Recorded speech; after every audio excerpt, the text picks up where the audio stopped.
I don't know if you saw it or not, but there you go. Kyle Larson just moved Denny Hamlin. NBC Sports on Sirius XM. Brad Doherty joining the morning drive.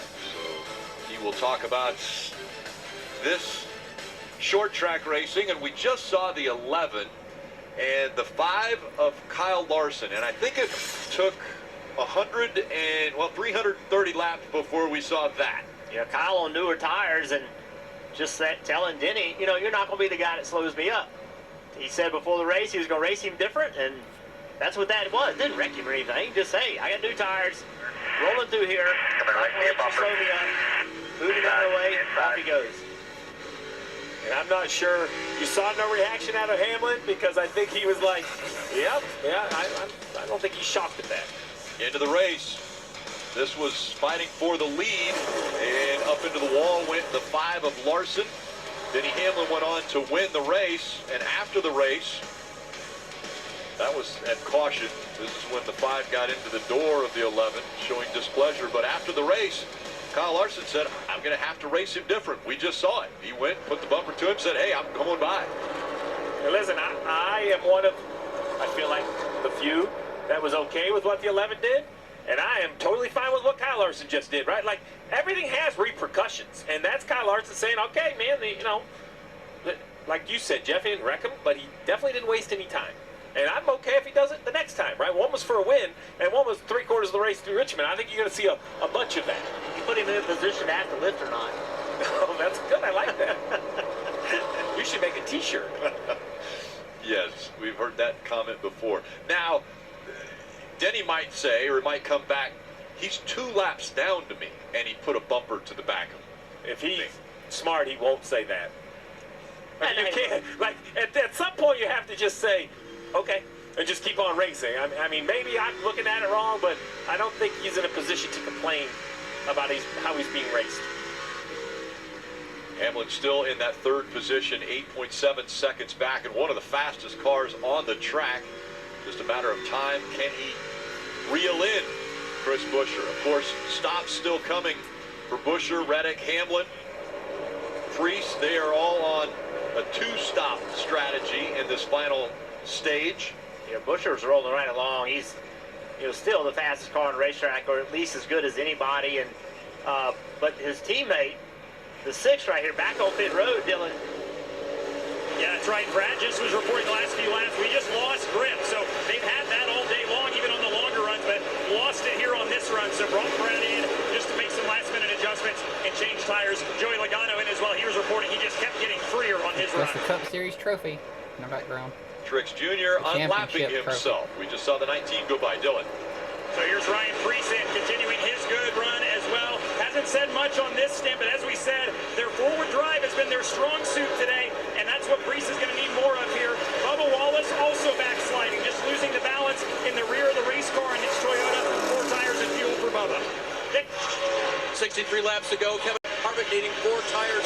His car, and they got to be careful adjusting in here. They thought he had a slow lead, maybe, but they're going to make a chassis adjustment for Kevin's place.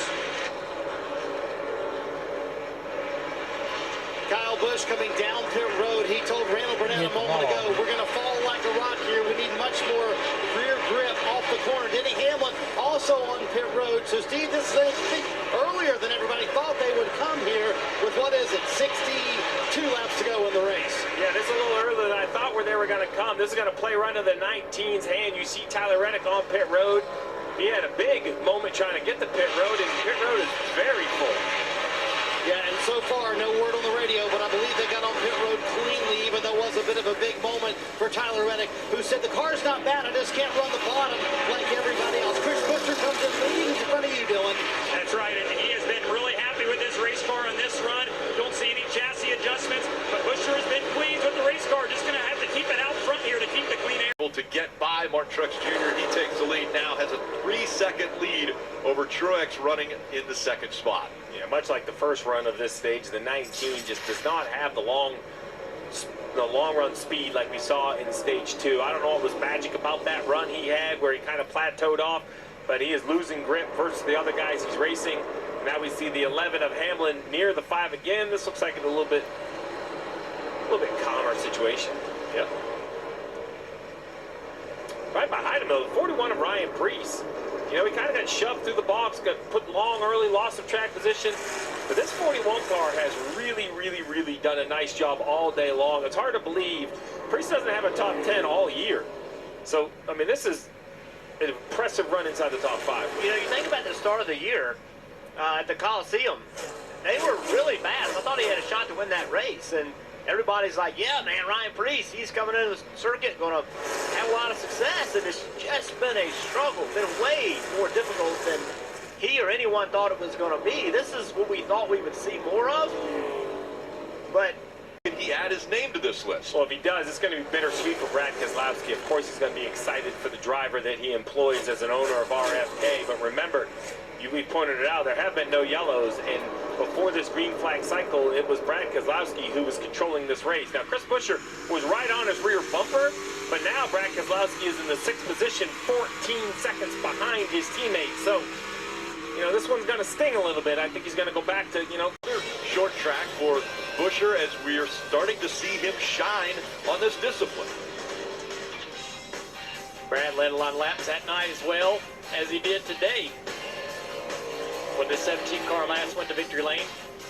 That is one thing I feel that RFK does a very nice job of. Of all organizations, I feel these two cars run most similar. Now, unfortunately, when they miss it, they're similar. But when they hit it, they're together. And I think Daniel Suarez around backwards. Yeah, it looks like there you see Scott Graves right there instantly going to work on the radio. What do we need? We know we're coming to pit road.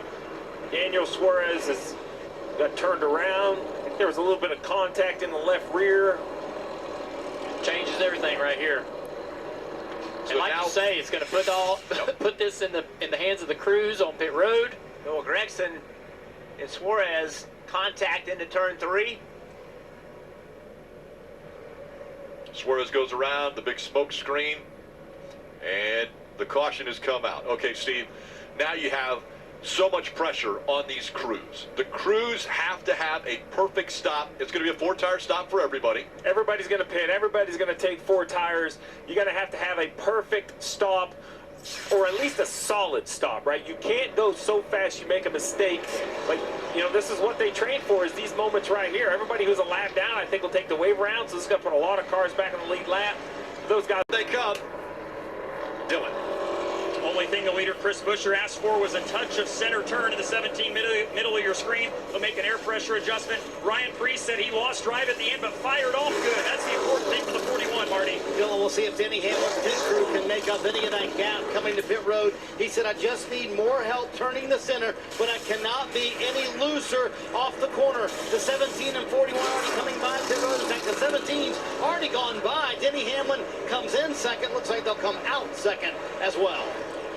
great. Big stop for the 8. Look at Kyle Busch gaining a spot now. He will be either on the inside of row 1 or he will be in row 2. Remember, they will still choose where they restart. So now it's going to be a fight, and it could come down to less than 5 laps. Who will win here in Richmond?